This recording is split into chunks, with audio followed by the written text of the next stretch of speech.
Hoje nós temos aqui a presença do pastor Samuel de Pádua. Samuel é teólogo, poeta, músico e tem feito um trabalho muito bonito lá na nossa congregação no Vidigal, com aquele grupo de meninas violonistas. Elas estiveram aqui recentemente, fizeram uma apresentação bonita, nos comoveu a todos, e hoje eu o convidei para trazer a mensagem para nós nesse primeiro domingo do Advento. Então, passo a palavra a ele, que Deus o abençoe e o ilumine. Saúde a comunidade, a graça de nosso Senhor Jesus. Para mim é mais uma alegria estar aqui entre os amados irmãos e irmãs, compartilhando um pouco daquilo que Deus tem falado no nosso coração. E para a nossa reflexão nessa noite, convido a igreja, a comunidade a abrir sua Bíblia no Evangelho de Mateus, no capítulo 24. Nós estaremos lendo do verso 36 ao verso 44. Mas a respeito daquele dia e hora ninguém sabe, nem os anjos do céu, nem o Filho, senão o Pai. Pois assim como foi nos dias de Noé, também será a vinda do Filho do Homem. Portanto, assim como nos dias anteriores ao dilúvio, comiam e bebiam, casavam e davam-se em casamento, até o dia em que Noé entrou na arca, e não perceberam, senão quando veio o dilúvio e os levou a todos, assim será também a vinda do Filho do Homem. Pois dois estarão no campo, um será tomado e deixado o outro. Duas estarão trabalhando no moinho, uma será tomada e deixada a outra. Portanto, vigiai, porque não sabeis em que dia vem o vosso Senhor. Mas considerai isso: se o pai de família soubesse a que hora viria o ladrão, vigiaria e não deixaria que fosse arrombada a sua casa. Por isso, ficai vós também apercebidos, atentos, porque a hora em que não cuidais, o Filho do Homem virá. Palavra de salvação. Hoje, como disse o nosso querido pastor Edson, abrimos as portas da nossa celebração para a chegada do primeiro domingo do Advento. A partir de hoje, iniciamos um novo ano litúrgico, para o qual a igreja se propõe, com palavra iluminadora, o Evangelho de Mateus. Por isso lemos o texto de Mateus. Advento, esse é o Advento. Do latim, adventum, que quer dizer chegada, vinda. Celebramos neste período, então, a vinda de Cristo, a chegada desse Cristo, como cantamos muitas vezes nas nossas liturgias. É um cântico que eu gosto muito, do Alceu Valença, né? Tu vens, tu vens.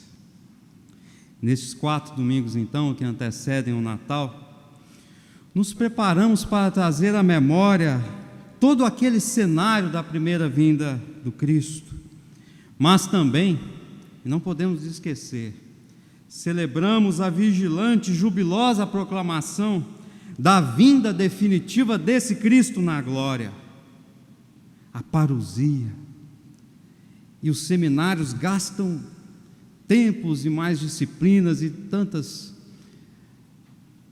discussões a respeito de como será essa vinda, né? Não me perguntem como, de toda essa mística demasiada carregada muitas vezes de fantasia, eu não sei, mas uma intuição, e é o que eu percebo aqui nesse texto, o Evangelho nos deixa. Estes textos, inclusive todos eles, que fazem menção ao Advento, falam de uma coisa em comum. Nessa mesma narrativa que lemos no Evangelho de Mateus, Marcos, Lucas também trabalham a mesma ideia. Falam ambos da necessidade de um observar atento, de algo tão importante, tão necessário. essa atenção relacionada à vinda do Cristo, sobretudo no nosso tempo de tanta correria e alienação. Poderíamos falar talvez então de sensibilidade. Sensibilidade. E o texto diz que nós lemos: como foi nos dias de Noé.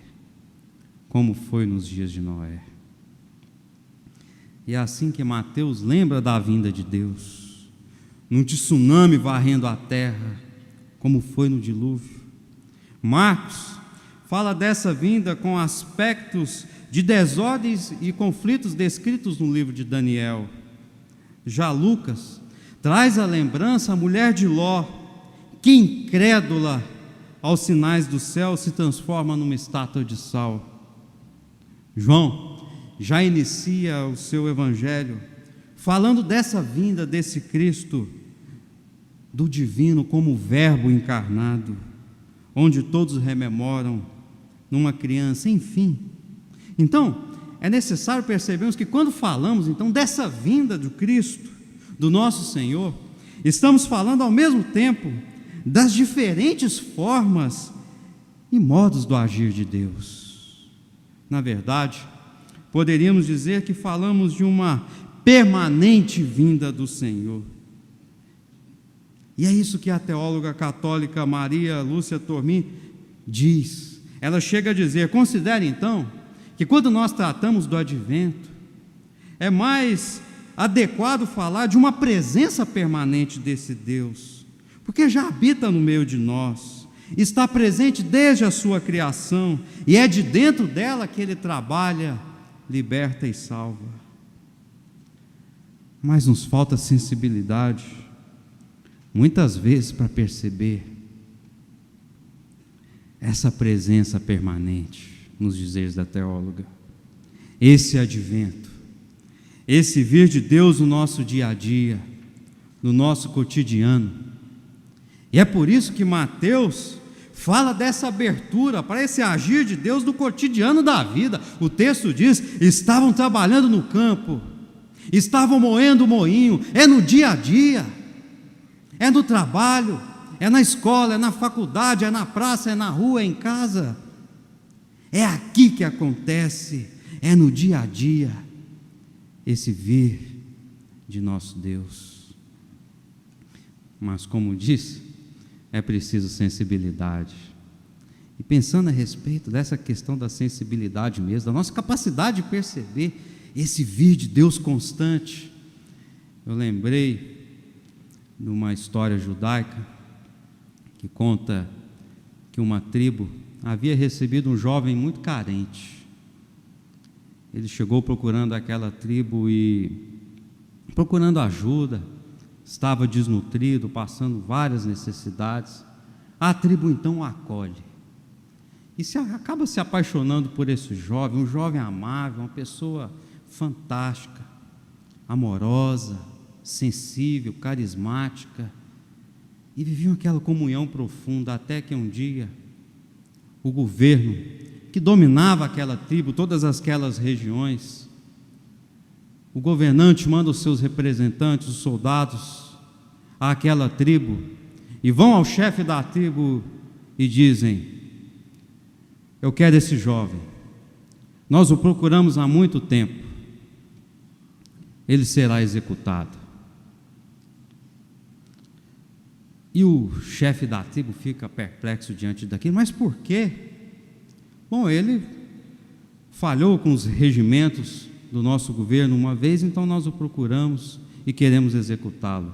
E se você não o entregar, disse ao chefe da tribo, nós pesaremos a mão sobre a tribo, aumentaremos os impostos, seremos mais rígidos na nossa governança. O chefe da tribo então vai para o seu canto, e a história conta que ele passa uma semana orando, perguntando a Deus se deveria realmente entregar aquele jovem. E ele chega à conclusão: deveria entregá-lo sim. Ele então entrega o jovem, e aquele jovem amoroso é executado. Mas os habitantes da tribo ficam perplexos diante desse fato, chegam para o chefe da tribo e diz: olha, mas por que você fez isso? Ele diz: olha, eu orei a Deus e senti a resposta de Deus, que de que deveria entregá-lo. E eles então digam: mas ele era o Messias. E o chefe da tribo então diz: mas como eu saberia que ele era o Messias? Passei uma semana inteira orando e senti de Deus que deveria entregá-lo. E eles então dizem: se você tivesse olhado nos olhos desse jovem, pelo menos uma vez apenas, você saberia que se tratava assim do Messias. Quantos Cristos, quantos Messias já cruzaram o nosso caminho e nós nem percebemos. E aqui não é uma crítica à oração, tá, Luiz? A meditação é importante, mas o que o texto nos sugere é que nós devemos estar sempre atentos a esse agir, a esse vir de Deus constante. O Evangelho é maravilhoso. Ele chega a dizer, Jesus dizendo aos seus discípulos: sim, eu tive fome e me destes de comer, tive sede e me destes de beber, era forasteiro e me acolhestes, estava nu e me vestistes, adoeci e me visitastes, estavas na prisão e vocês foram me ver. Então os justos lhe perguntarão: Senhor, quando te vimos com fome e te demos de comer, ou com sede e te demos de beber? Quando te vimos forasteiro e te acolhemos, ou nu e te vestimos?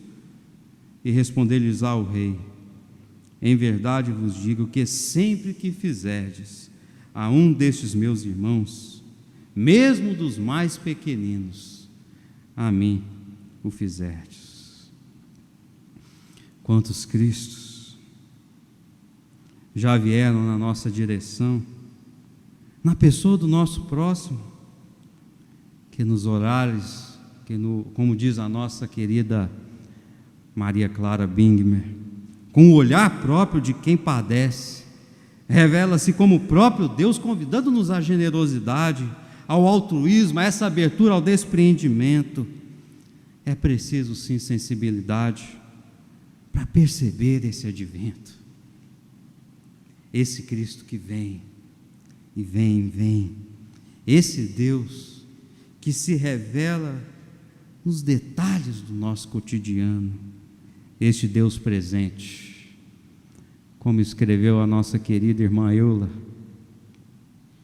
Deus presente, você me olha desde o ventre da minha mãe, e como olha, quando eu era criança, você me deu espaço para brincar, posso senti-lo com os poetas, compositores, artistas, enfim, percebo música, percebo-te nas músicas tocadas ao meu redor, no amor da família, de amigos, na alegria do trabalho, ou até mesmo no olhar angustiante do faminto, do sem emprego, do que sofre.